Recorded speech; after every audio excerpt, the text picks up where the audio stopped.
Hey, everyone. Thanks for checking out the Private Lenders Podcast. Chris Haddon, Jason Balin here, as always, lending money, running the mastermind, doing our thing. And we got a good question recently. I think that came up in the Facebook group, didn't it? Did that pop up in the Hard Money Mastermind Facebook group?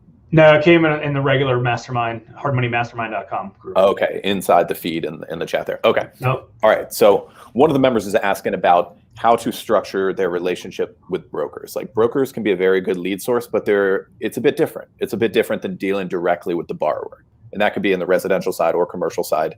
And yeah, I think there's a few things that we can point out for everyone to get you in the right direction, how to approach these relationships in the right way. Yeah, because obviously, brokers can be a very powerful lead source. Mm-hmm. And when we use the term broker, it's when a borrower or a client that wants to fix up a house, maybe get a bridge loan on a investment rental they have or something like that, goes to a broker tries to broker it to a lender, either an institutional lender or a bank or a private lender like ourselves, and they're used to brokering to a bank typically. So typically the lingo sometimes is a little bit different. They're used to, hey, I have a 1003. You might never have heard of that term 1003, but in essence, that's a loan application. A lot of the times, by the time it comes to you, they might have a lot of documents already, which is good. So it's obviously important to take care of your brokers, but you also have to set the precedence, be transparent to make sure they understand your process. They typically don't realize that you're the lender, you're potentially the bank, and they're used to you working with an institutional bank, which is much different. They're used to dealing with somebody and potentially telling you what you want to hear instead of telling you all of the facts. So it's important to obviously get the information from them. You'll verify that with the borrower shortly. And what do you think? Should we just kind of go through how the process works? Should we start with that, Chris? Yeah, I think so. I think one thing to focus on as we're talking through this is the fact that a lot of brokers are used to having them be the only point of communication with the lender, right? And we don't really love that setup. Like, we want to obviously keep the broker included and use them because that's their job to get stuff for you. I mean, that's just part of what they do. But at the same time, we do want to have direct communication with the borrower. This is the person borrowing the money. As soon as this closes, we're going to be dealing with them directly. So I think it's a bit like not all brokers are necessarily anticipating that, right? Yeah, so it's good to explain to them up front, because their process compared to your process may differ. And they're a valuable lead source. You want to take care of them, you want to make sure they're appreciated, but just make sure you're transparent with it. So let's kind of go through the process real quick. Mm-hmm. So let's say your phone rings or you get an email from a broker and they say, hey, I'm working with so-and-so. How much, I want to see what you can lend. Can I send you a package? Typically, like, that's it. Like, because usually you can't, broker can't send a deal until they have everything together. So it's like, sure, no problem. Let's just chat real quick. And, I pick up the phone and talk to them and say, hey, so what's can you give me the address of the property? Is it under contract already? What's the purchase price? What's the construction cost? Things like that, just to get an overall feel to see if it's something you can work with. What's the anticipated loan amount that they're looking for? What's approximately how much cash they have to work with? Do they have experience, approximate credit, things like that. Try to get as much information as possible, kind of upfront, because you don't want to waste their time. You don't want to waste your time, right? Usually with that information, now you might not necessarily be able to get, if you've ever followed any of our 4Cs underwriting training, you might not really be able to grasp the character of the borrower at this point, but a lot of these other stuff you can grasp. So you start with that. One of the first questions they're going to ask is how much can they charge? That's important to brokers, is how much can they charge? Typically what we say is you can charge up to 3%. We charge 3%, you can charge up to 3%. We don't really like them making more than we are on this particular deal. Let me back up one sec. Sometimes we work with referrers compared to a broker. And really the only difference is a refer is like maybe another real estate investor or somebody who knows someone who wants a hard money loan, but doesn't want to do all the heavy lifting and be a broker. They just want like a referral fee, right? So typically we'll say, okay, well, we can pay you like 10% of however much we collect. So if we're charging, 3 points on a $100,000 loan, and we're bringing in $3,000, we'll give you $300 at closing, we'll on that. And then just give me a name and phone number. I'll do all the heavy lifting, and that's it. So that's a referrer. The broker is when someone, they want to retain control. They want to actually do a lot of the heavy lifting and work with the borrower and work with you on it. So obviously verbally, you they give you all the information, right? And then you determine, okay, well, I have all the information, maybe not physically, I haven't verified the information, but verbally, I've gotten all the information to determine if it's something that I'm interested in lending on or not, right? That's the first step. So typically after that, you go, you pull your comps, you do your thing kind of on the back end, you determine if it's something that that we're interested in, you call the broker back and say, okay, this is where we're going to come in at. It's going to be a $100,000 loan. The borrower is going to need $40,000 cash to close. This is assuming what you're telling me, that they have a 680 credit score, and the construction budget's $30,000 and things like that, right? I like to do everything verbal first. I'm not doing anything or spending any time on real work unless everybody verbally agrees. So they'll be like, okay, let me get with the borrower and let me see what they say, right? So that's usually the first step is, or the second step is verbally go over everything. They get to the borrower, they're like, yeah, it looks like they can make that work. Do you guys have like, a term sheet or approval letter or something like that? It's like, sure, no problem. As long as they're verbally okay with everything and you're cool with this, I'll put everything on paper for you. Okay, and then I'll ask them to maybe send over the ratified contract if it's a purchase. If it's a refinance, send over the HUD.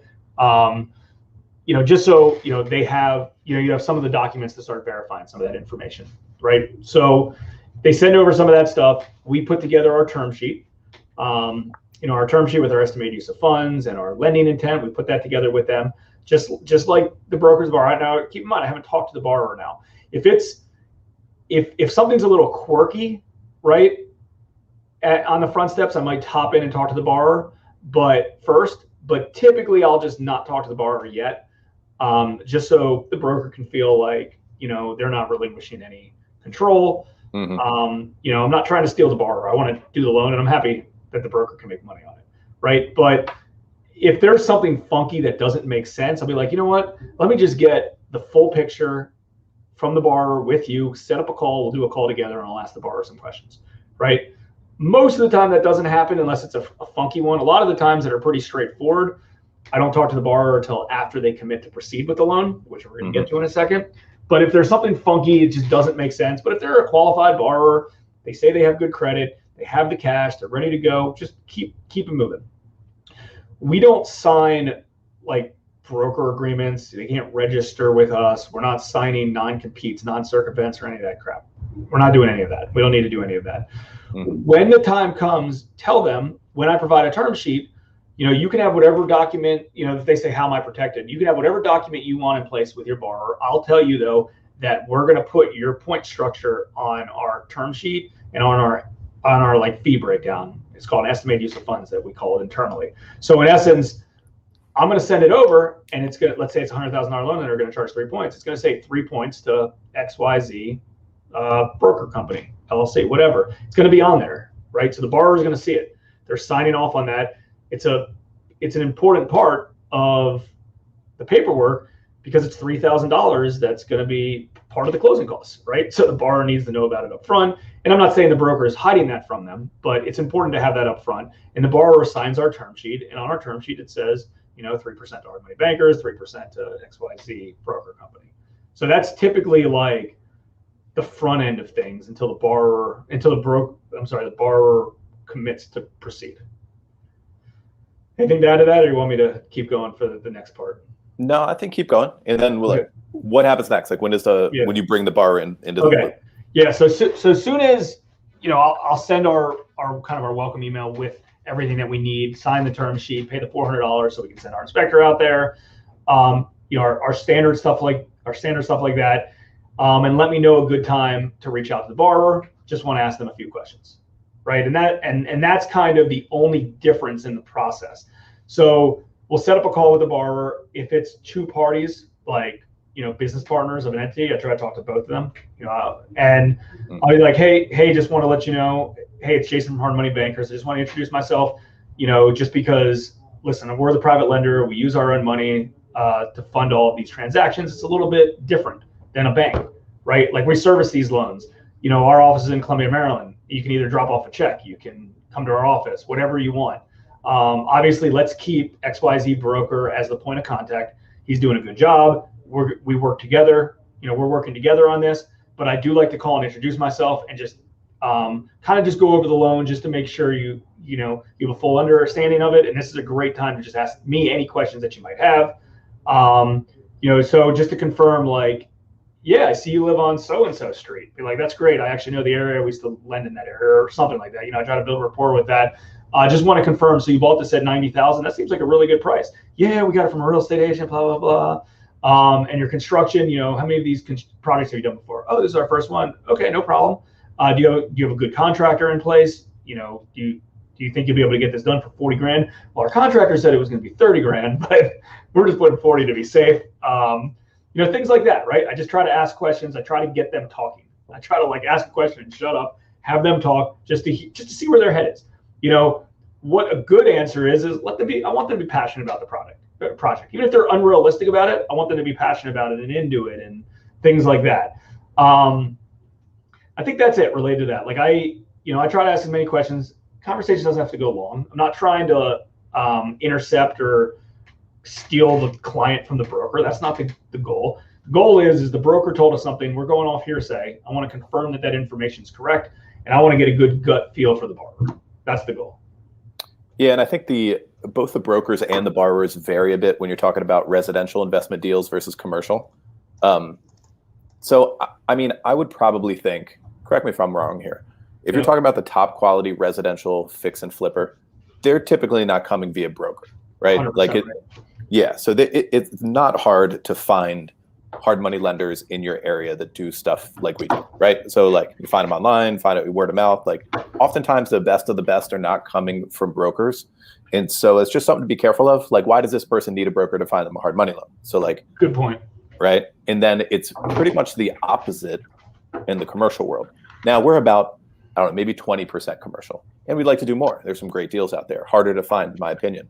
And I remember one time we were chatting with a couple commercial only lenders, they do big stuff.